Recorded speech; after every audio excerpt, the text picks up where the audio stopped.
Right now, it's Celebrity Sleaze with Fram. You never know what happens over the weekend, especially when it's New Year's Eve weekend, right, Barnes? And a long one. I don't know. I'm going to play you something here. There is a big 90s TV star who got into a brawl with a biker gang. Oh, I saw this. A biker gang. A little rough audio, but I just want to play a little of it, and then we'll tell you the story that happened on Sunday. Get up, got it, Stace. You got it.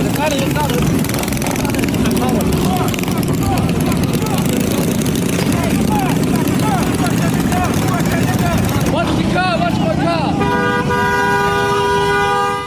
That was more believable than a plot on 90210. There's a hint. Ian Ziering got into a little street brawl with an L.A. biker gang. And not just a biker gang, they're mini biker gang. Yes. It's teeny little, small motorcycles, with the teeny wheels. And of course, it was all caught on tape on TMZ. Multiple riders on these, like you said, but they were swarming around his car on Hollywood Boulevard, believe it or not. He got out of his car and then quickly swung at one of the bikers.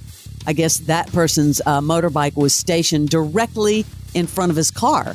People are wondering, why did he do that? Well, the guy was blocking him. Apparently, we have no idea why this happened, why they decided to surround Ian Ziering.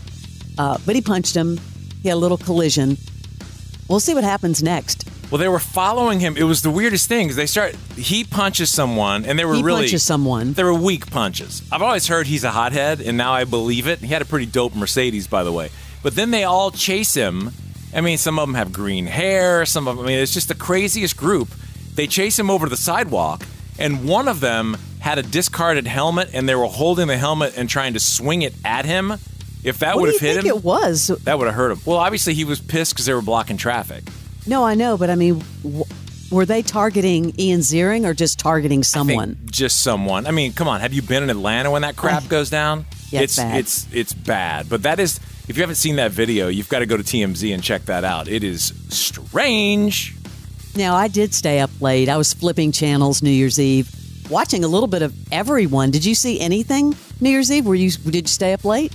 Yeah, Love is Blind. I'm on season 5. Oh, my gosh. That's not what I meant. Oh, it's so good, Fram. Green Day changing their lyrics to American Idiot for the ball drop New Year's Eve, New Year's Rockin' Eve.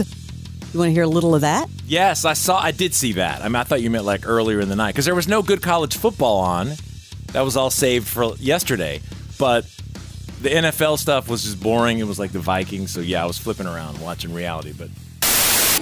Man, they're just doing everything, Green Day. I'm not a part of the MAGA agenda. Yeah. A little slam there. Then flipping around on one of the other channels, it sort of seems that Anderson Cooper does tequila shots on live TV, immediately regretting it. You know, he and Andy Cohen, of course, break out the booze, and he doesn't even drink, which is funny. Well, that's why it's bad. Does Daddy get his juice? Cohen asked early Sunday night. Can Daddy get his juice responsibly? And then, of course, they did tequila shots on the air. Well, didn't they get in trouble? Nothing happen to that. Yeah, they got in trouble last years ago. I thought, they said no more, and I guess they just bucked it and said, screw it, we're doing it. Like, what is going on? Good for and them. Then there's a huge New Year's celebration in Nashville, and I was flipping over watching that. Elle King is one of the hosts, and she has dramatic weight loss if you haven't seen her, but she, I think this is the first time people have actually seen her live on TV, but she brought out her dad, remember we talked about this? Yeah, I forgot. Who is it? Rob Schneider. Rob Schneider, yeah. Yeah, New Year's Eve, there he was, ringing in the new year with her, several other people, and Leonard Skinnard. That's what was happening in Nashville. Wow. Now, I don't know if you saw this story about Guy Fieri's son. No. It was really interesting. What happened? Guy Fieri's son, Hunter, decided that he wanted to design his fiancée's engagement ring. Cara Bernstein, he revealed he considered every factor while creating her ring, but it had to be perfect. Why? This is really funny. My goal in life is you do this once. Got to do it once. It's got to be perfect. So I made a ring for her that I think signifies my love for her. That's not all, Barnes. And it signifies her love for pickleball. So they designed this ring a little thicker So the crown being a little thicker so that if she hit it on the ball or on a paddle, you're not kicking the rock off. It's an addiction people have. Pickleball is serious. Oh, I thought you meant an engagement ring. No. And believe it or not, I have yet to play pickleball because I haven't been somewhere where I've had the opportunity to play. And I know there's a new place going in down here that Painted Pen is doing. I think they're calling it Painted Pickle. But, man, people, I'm afraid because I have an addictive personality. See, this is what I was thinking about for you. If you start, I think you, because I have friends that are addicted to it, I think you would personally become addicted, and it would be pickleball all day. I'll have one at my house, guarantee you. Yeah. That's why I've been very cautious about jumping in. But, yeah, I'm coming for you, pickleball. Now people are even, like, making specific rings. I know. So they'll last longer. Tom Wilkinson, the British actor known for his role in The Full Monty and Batman Begins, died at the age of 75 at his home. If you saw a picture of him, Barnes, you would know who he is. He's been in a ton of movies. Yes. Michael Clayton. Sad. Yeah, really sad. This was shocking when I saw this. Already over for Zac Brown and his second wife, Kelly Zasdy. They announced their split in a joint statement Friday, 4 months after they tied the knot. Yeah, that was quick. I mean, I don't know what happened there. She's a model/actress, I believe, and that time just ran out. You know who Joey Jordison is? No. The estate of Joey Jordison is suing Slipknot. Oh, yeah. For allegedly profiting over the late drummer's death. I thought I brought this story to the show because you're a drummer. Yeah. So a decade after the founding member was kicked out of the band. I was never a big Slipknot guy. Well, apparently, listing Corey Taylor, Michael Sean Clown Crahan, claiming they used his death to boost sales for their 2022 album, The End So Far. While family, friends, and fans mourn the loss of the legendary drummer, this is what got me. None of the bandmates ever expressed condolences to his family after his passing. Well, what's more metal than that? I'm sure the deceased would be impressed. Then they went and did this record and said that, I guess they dedicated the album to him. How would you do that and never express your condolences to the family? That is bad. Are you following this Gypsy Rose Blanchard story? Yeah, this is the craziest. And it's just the perfect circus, right? It's got the true crime element. Now she's going to be a TikTok megastar. Now, for those of you who do not know who she is, Gypsy Rose Blanchard's been serving 10 years in prison after being convicted of second-degree murder in connection with the death of her mother, Dee Dee Blanchard. Now there's an HBO documentary, a Hulu, I guess, scripted series, accused of forcing Gypsy, this is her mom, to pretend to be disabled for years, holding her hostage and even tying her up in a bed after Gypsy tried to escape. There's a name for that. Munchausen by proxy. Yes. That is a mental disorder. And then, of course, now she's a TikTok star. Millions of followers. Millions. Possibly setting up to make a fortune. She has 4.7 million followers on Instagram. And, of course, Snapchat and TikTok. Gypsy Rose Blanchard. All coming in. The TikTok people, they just need it. Hey, everyone. This is Gypsy. I'm finally free. I just want to send a quick video to thank everyone for the massive amount of support that I've been getting on social media. Everyone has been really, really nice and supportive, and I really appreciate that. It's nice to be home. I'm back home in Louisiana, enjoying a beautiful day outside. Released December 28th, 3 years before her release date. Oh, wow. Hollywood closed out an up and down 2023 with Wonka reigning number one at the box office over the weekend. I had some friends that that was what they did on New Year's Eve. They went to see Wonka. Also, strong sales for The Color Purple and over $9 billion in ticket sales, improving last year's grosses.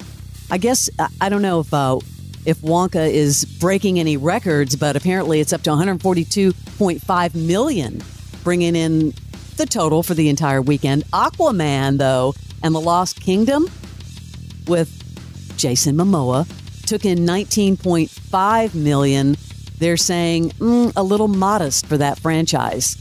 I need funnier movies. I need some humor. What was the one, the Vegas one with Mike Tyson and what was that one called? There's several of them. There's so many of them that to me are becoming too silly. I don't know. Hangover. I need more like Hangover style movies. I do like The Hangover. Too serious the whole fall.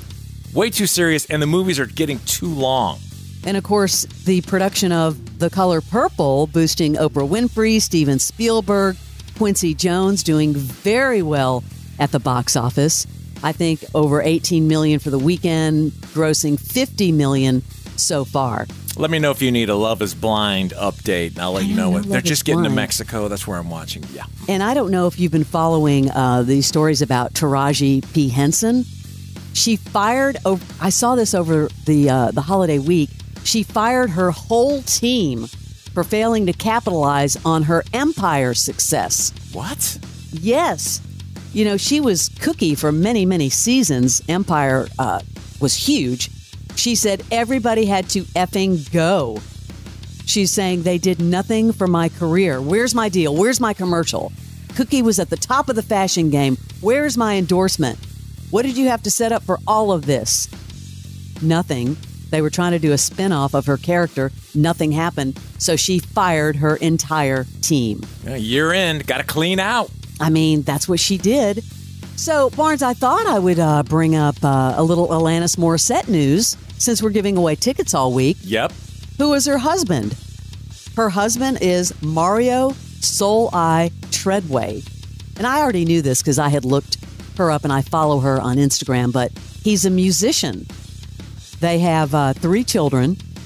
The children's names are Ever Ermi, that's their son, their daughter, Onyx Solus, and their other son, Winter Mercy. Wow. Yeah, they sound like names from Game of Thrones because you never watched Game of Thrones, but no. That's what it sounds like. Anyway, he's a musician. He's a rapper, hip-hop artist, and a songwriter.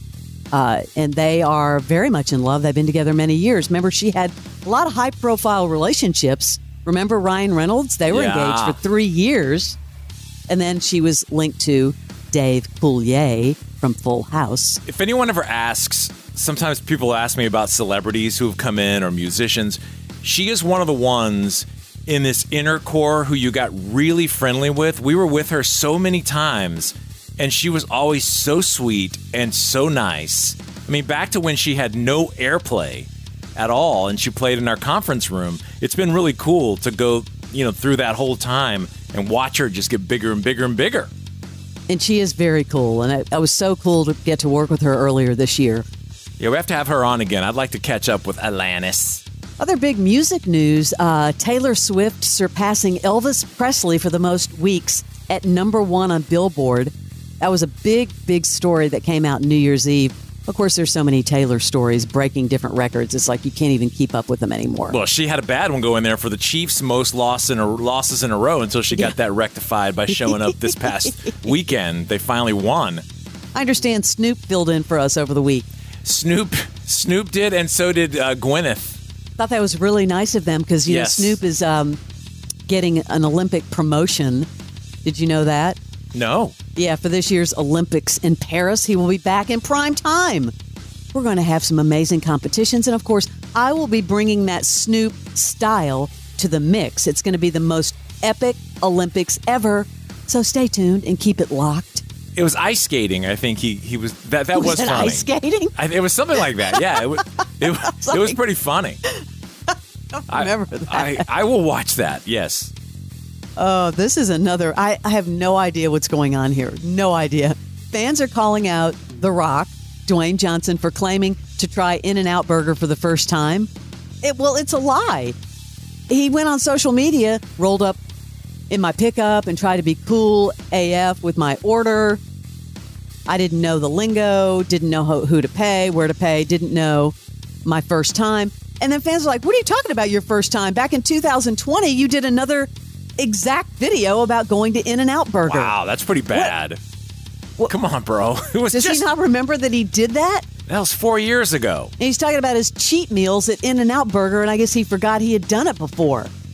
Man, that is what I thought it was years ago. I'd be like, I maybe forgot, but no. 4 years ago? I was like, would you not remember that? Damn. That's your celebrity sleaze.